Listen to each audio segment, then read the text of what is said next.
उपदेश आपके माध्यम से पूरे महाराजगंज कंस्टिट्यूंसी के लोग दे रहे हैं, लेकिन हम प्रॉपर एकमा विधानसभा के लोगों के आपके माध्यम से आह्वान करना चाहेंगे। लहलादपुर की जनता को लहलादपुर हाई स्कूल ग्राउंड में वहाँ मीरा कुमार जी की सभा होगी, उसमें वो भाग लें। दूसरा, परसागढ़ 12 बजे हाई स्कूल में एक सभा होगी, उसको लें। ये हमारा सूचनात्मक है, और जहाँ तक कार्यालय भी यही होगा आपकी भी जानकारी के लिए और आपके माध्यम से अपने जनता जनार्दन के। इसके अलावा मुझे कहना है 13 तारीख को मोदी जी का यहाँ पे छपरा में रैली है, उसके पहले एक दिन पहले अब मीरा जी का भी यहाँ पे रैली होने वाला है। ये तो नेचुरल है, सभी को आज़ादी है। मोदी जी अपना कार्यक्रम लेकर आएंगे, मीरा कुमार जी हमारा इंडिया का गठबंधन। पहले आप भी जान लीजिए, इंडी मत कीजिए, इंडिया गठबंधन, पूरा नाम इंडिया गठबंधन है, जो महागठबंधन से बदल कर हुआ। तो इसमें कोई हमारी टकराव नहीं है, एक जगह कोई सभा नहीं है, वो छपरा में आएंगे। हमारी भी आज़ादी है, उनकी भी आज़ादी है, इसमें कोई विशेष महाराजगंज लोकसभा की जनता से क्या अपील कीजिएगा? अपील हमारी है, पूरे देश में जो हमारी अपील है, हमने अपना इंडिया गठबंधन और कांग्रेस का कार्ड इशू किया है, उसको देखते हुए, और अब तो लड़ाई क्लियर हो चुकी है। तीसरे चरण बीतने के बाद पूरे देश में हम बढ़त में हैं, इसमें कोई दो मत नहीं है। महाराजगंज को भी कहेंगे कि उस बढ़त को और बढ़ाएं और उसमें शामिल हो जाए। क्या आकाश कुमार सिंह इस बार हैट्रिक मारने वाले प्रत्याशी को रोक पाएंगे? निश्चित रोकेंगे। मैं उन चीजों को नहीं ख्याल करता हूं, लेकिन उन्हें पहला गौरव है कि हमारा समुच्चय राजपूत वोट है। आपके सामने बैठे हुए हैं ओम प्रकाश सिंह, श्री राम बहादुर सिंह के भाई, सुग्रीव सिंह जो कांग्रेस के अध्यक्ष हैं, वो भी राजपूत जाति से ही आते हैं। आप पार्टी के भूपेंद्र बाबू भी राजपूत जाति से ही आते हैं।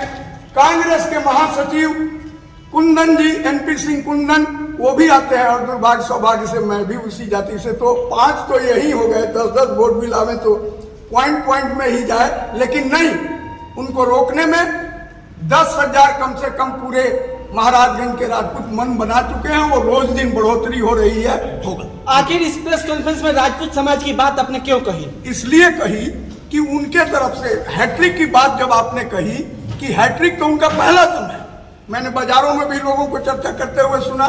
सिमट तो वो गए हैं, हमारा तो रोज बढ़ोतरी हो रहा है, सिमट वो गए हैं। मैंने चर्चा सुना कि बाभन बनिया लोग राजपूत, वो भी उनका भी दावेदारी है, और ये सच्चाई भी है कि महाराजगंज में जितने सभी लोग हैं उससे थोड़ा ही कम राजपूत लोग हैं।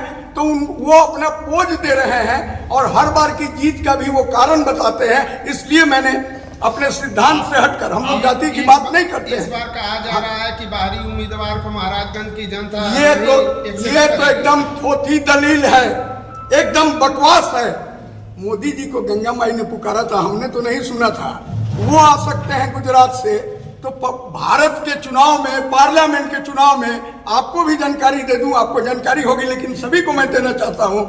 राज्यसभा लड़ने के लिए मकान की जरूरत होती है, वोटर की जरूरत होती है, लेकिन इसमें वोटर कहीं का रहिए, प्रपोजल यहाँ का होना चाहिए, कैंडिडेट हो सकते हैं। क्या आप एक मिनट इस बात को पूरा कर लेने दीजिए कि अगर आकाश बाहरी होते, कितना प्रेम और प्यार मिला कि पहला दिन ही हजारों गाड़ियां, आप ही ने बताया, हमने गिना नहीं, प्रेस ही बता रहा था कि हजारों गाड़ियों से उन्होंने एंट्रेंस किया। तो कहाँ है, गांव गांव घर घर उनका स्वागत हो रहा है। तो भारत माँ का कोई लाल है, नकली नहीं असली लाल है, वो कहीं से भी चुनाव लड़ सकता है। तो क्या इस बात को माना जाए कि हर जाति का समर्थन मिल रहा है? निश्चित।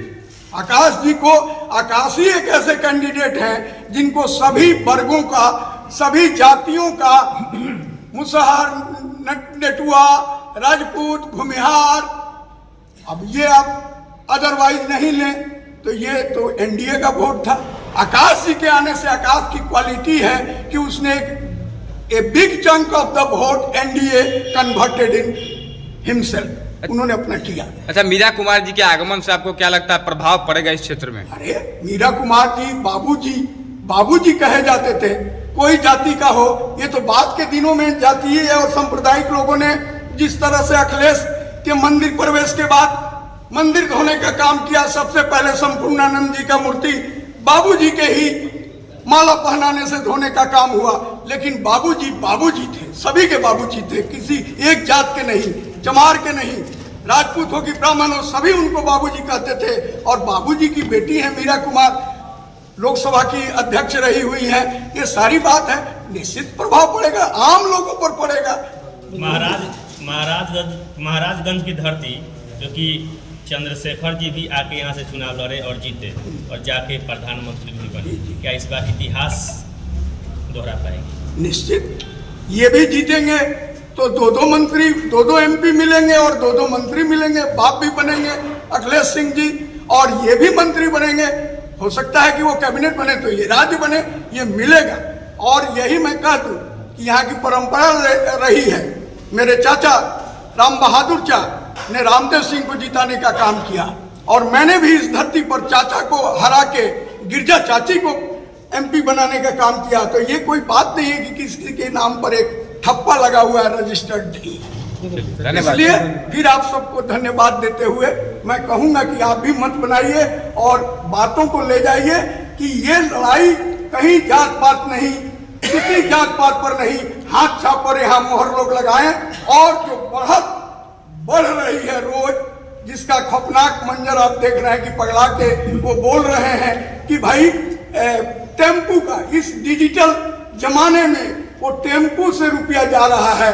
जो श्री गणेशाय नमा की तरह राहुल जी का भाषण शुरू होता है अडानी अंबानी कि मैं तो 2000 से ही बोल रहा हूं कि ये आएंगे तो अडानी अंबानी और पूंजीपति घराने आएंगे, उनको वो कह रहे हैं कि उनके आदमी हैं। तो पागलपन तो शुरू है। ऐसे भी 70-75 पार कर गए हैं। हिंदू का पुरानिया पगला जाता है, हिंदू वही है पगला गए। तारीख को 11 बजे लालापुर हाई स्कूल का मैदान जो है उसमें मीटिंग होगी मीरा कुमार की, और दूसरी मीटिंग 12 तारीख को ही परसागर उच्च विद्यालय के मैदान में 12 बजे से होगी। हो गया?